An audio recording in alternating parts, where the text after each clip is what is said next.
discussing how to be better for those so that those around you can benefit from your from your Improvement, basically. Yeah. basically. Okay, so the next point that we have for you this morning is to quit a bad habit. Okay, so quitting a bad habit, not for first of all, it benefits you. Yeah. For instance, let's say a bad habit of smoking cigarettes. Cigarettes are very dangerous. Cigarettes can kill. They say smokers are liable to die young, etc., etc., all of this. Look, points I'm playing, objectively speaking, cigarettes are unhealthy. All right. So when you, for instance, quit the bad habit of smoking a cigarette, it is a bad habit because it is harmful to you. And, if you kill yourself, and you're essentially killing yourself slowly. So, when you do that, and when you, for instance, you're a person who dies young or dies early because of smoking or cancer or whatever, Yeah. cancer as a result of smoking, you're taking, a lot of people around you would feel that they've lost somebody. So there's pain being felt from your loss. But anyway, that's not the conversation. So quitting a bad habit. Now, it is beneficial to you, for instance, when it comes to smoking, Yeah. because you are improving your health. But it has an effect on others around you, for instance, who smoke, because they're saying that if this person can quit cigarettes, why can't I? Do you understand? If, for instance, you are in a friendship circle with 5 guys or something, Okay. and all 5 of you smoke cigarettes, right? And you decide to stop smoking cigarettes. Of the remaining 4, best believe one out of those 4 has been thinking that he wants to quit cigarettes as Yeah. well. The minute you stop, you are motivating and inspiring that person. Others. Do you understand? To quit cigarettes, to quit that bad habit. So quitting a bad habit is not just beneficiary to you as a person, Even to your those health, around but you. others around you will be inspired to quit the bad habits in their life because they've seen that and one person has been able to do it. So basically, it's easier said than done because the saying, "Old habits Yeah. die hard," Hard, versus yes. the bad ones. So basically, you just want to identify what triggers that bad habit. What is your trigger? What makes you do the things you do, and then you want to make sure that you know why you want to, because you have to have a reason why you want to change that bad habit and what you want to replace that bad habit with. Everything basically is for your own improvement, is for your own health. For example, the cigarette that you talked about, it is not good for your heart, So when you constantly take it, it will deteriorate your total well-being. It will make you sick and all of that. So you need to understand why you need to quit it, because when you do not see, you need to understand that it's a problem in the first place. Yeah? When you have a bad habit and you do not even know that it's bad, there is no way you would find fault, or there is no way you would want to leave it because you do not even understand the habit. So first you need to understand why it is bad. Then what triggers that bad habit. Then what needs to change and what you're replacing that bad habit with. So it is not easy, we understand, but when you practice mindfulness, right, and you have reminders on why, what, and what habits you would like to replace that bad habit with, it will help you walk towards actually, quitting it. So basically, this morning we are telling you to, try as much as you can to, do away with those bad habits you've been struggling with. It's for your own good. We understand that it might not be easy, but still, it's still for your own good, and you'll do yourself, a whole lot of good if you can actually quit, those bad habits. All right. This next one says, volunteer for a cause. I believe this one is talking about, take for example, those that, we have organizations that, are fighting for a good cause, that they are not even earning any profits, but still, whatever it is that they are doing is for the betterment of themselves and even extending it to those around them. We have people that keep donating blood, to support those with less blood or battling with some, issues at the Yeah. hospital. We have people who are trying to alleviate poverty by donating food and all of that. So these are good cause, and you could actually volunteer. You can be a volunteer. You can contribute in whatever little way you can to assist, whatever movement it is that they are trying to achieve. It is very, very essential that as humans, we have this, should I call it solidarity? What's it called now? When you can put yourself in a position whereby you understand the reason as to why this is being done, it will propel you to want to do or, add to that movement. For example, okay, we understand that there's poverty in the country. A lot of people are, suffering. A lot of people are unable to feed. A lot of people are just hand to mouth and all of that. So if you understand that, okay, so poverty is something that can drive people to do a whole lot of terrible things, and because you are fighting for a good cause, and because you see other people doing that, it actually would propel you to want to be a volunteer to that good cause, because in a world where a lot of people, you see a lot of youths, doing good. You see a lot of youths, even most of them might not even have the finances for that, but you still see them trying to push, that good, trying to, achieve what they want to achieve. It will propel you. You would be inspired. You would feel like, okay, you know what? If they are doing this without even having any, of course, definitely non-profit organizations, their volunteering is one way they actually get, and through your volunteer, through you trying to volunteer for the good cause and for the betterment of people, you'd see that you would actually help a whole lot of people out there. Because yes, it might just be an organization, but that organization is out there helping millions of people. So if you can put yourself in that position whereby, you know what, I want to be a volunteer. I want to assist in every little way I can. You will see no matter how little it is, I believe number one is the thoughts behind that action and what you're able to drop. Even if it is, let's say, 100 naira that you're able to contribute, at least deep down that you would have loved to do more if you had more. Basically, I've heard a lot of people say, oh, I do not have what it takes to actually be a volunteer. I do not have. Do you know that lending your voice can actually that is you being a volunteer. It is not until you give material things. You can actually lend your voice. What are they fighting for? Do you understand? What are they trying to achieve? If you lend your voice is good enough. So it's not until you have material things, before you can become a volunteer. You can become a volunteer by just lending your voice. So basically this morning we're just saying, volunteer for a good cause, provided that it's a good cause and you know that this would really help a lot of people out there. Please do. It could just be your voice, really. Yeah, volunteering is actually one of the most easiest things now I know is one of the easiest things a person can want to do. I mean, it's simple.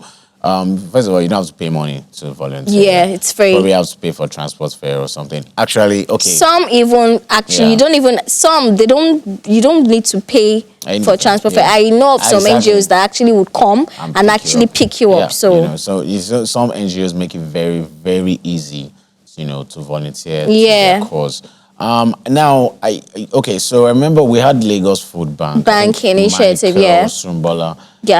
So we had him, and I was speaking to him, and I must have said something in the Times in terms of it seems like volunteering in Nigeria is not really. It's not encouraged like that. And, and I was speaking from not statistics I've seen, but what I've observed. But then he said to me that actually I would be surprised because they actually have a lot of people volunteering. More than 1,000 young people in Nigeria have actually volunteered for Lagos Food Bank. Now, 1,000 compared to the population of Nigeria, Nigeria, it's it's almost like zero, to be honest. But that is still encouraging. That some young people in Nigeria are beginning to understand the importance of volunteering. In a country like United Kingdom, we volunteering is very important because, as a matter of fact, some companies,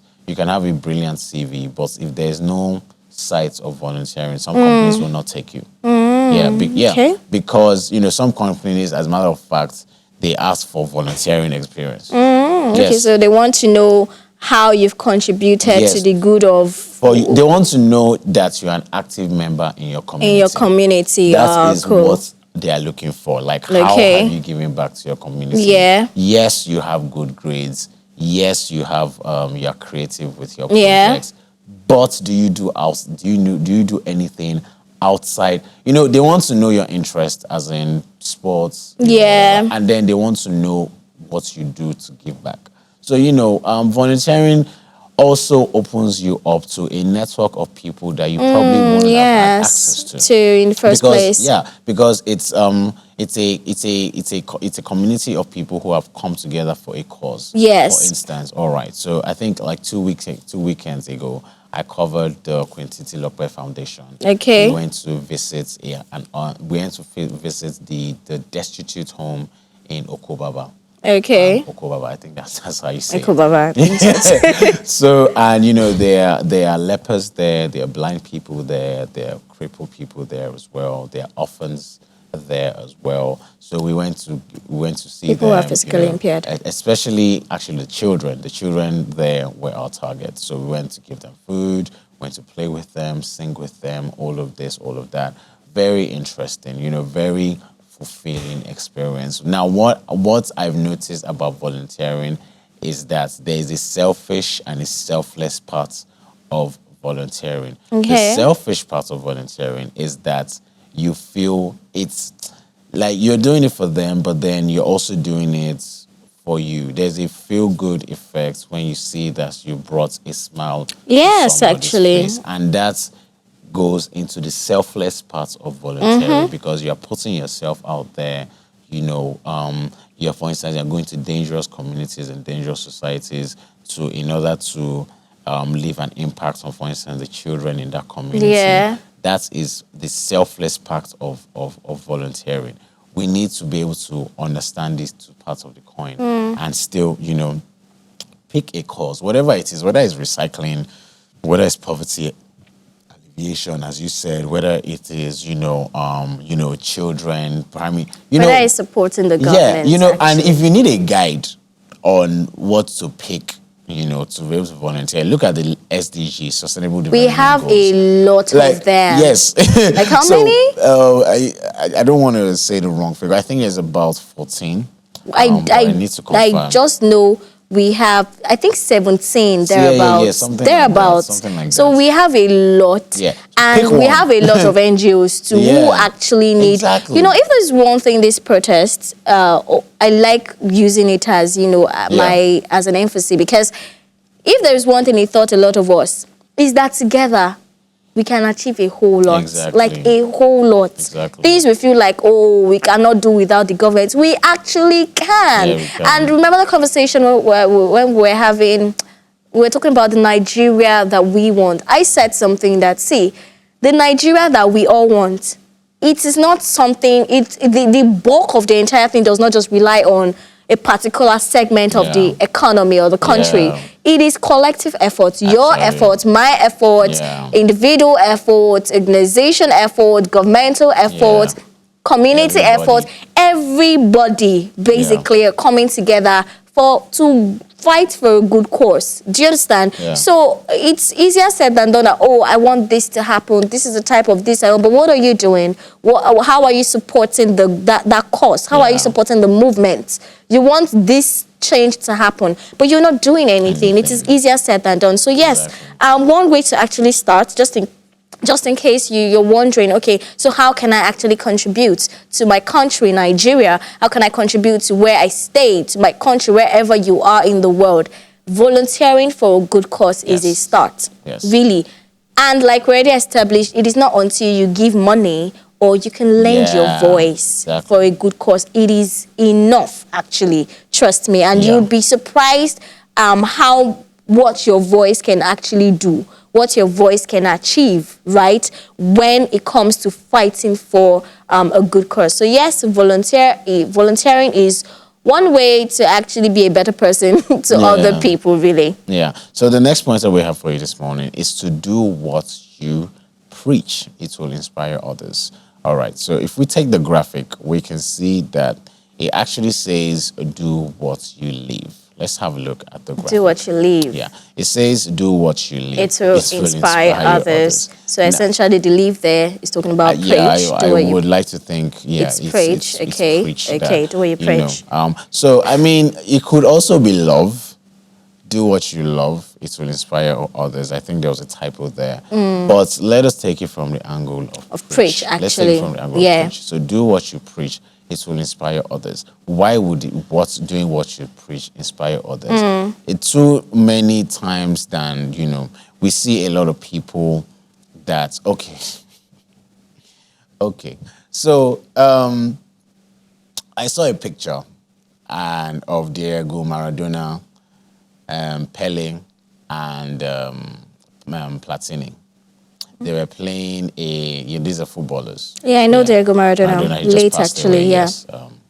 May so rest in peace. Condolences go to his family. Yes. Now, I saw this picture, right? And they were playing it was a match for charity. Okay. So and they were playing for different causes. All right. Diego Maradona was there to play against drugs. All right. And then Platini was there to play against corruption. Okay. So, they had different messages on their jerseys. Yeah. So Maradona had playing against fighting against drugs. Yeah. While Platini had fighting against corruption. Okay.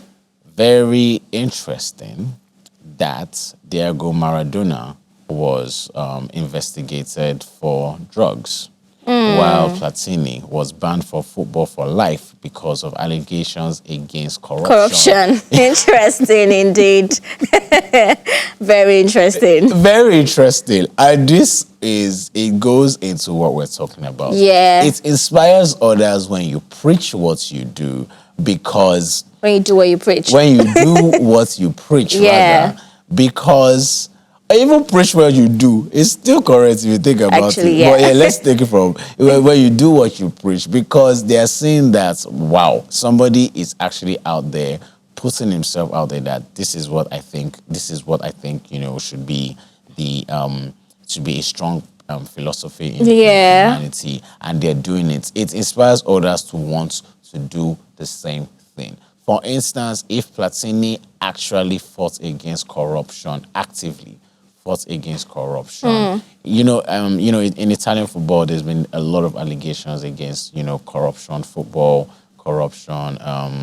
what they call it again, where they determine the scores of the game, match fixing. Okay. Yeah, match fixing corruptions, where they determine the scores of the match before even the game has been played. So for instance, the Chelsea Tottenham match, imagine somebody had already someone had determined that it was going to end 2-0, and then it ends 2-0. So someone has played the cards for it to work out that way. So if Platini actually if Platini actually, actively fought against corruption like he said he was in that charity match, a lot of other people in Italian football will actually have fought against corruption, and will be telling a different story in Italian football today. So it is very important that you do what you preach, because it inspires others around you to do the same thing. This morning, it's lovely Monday morning. We've taken Motivational Monday, and we've taken particular pointers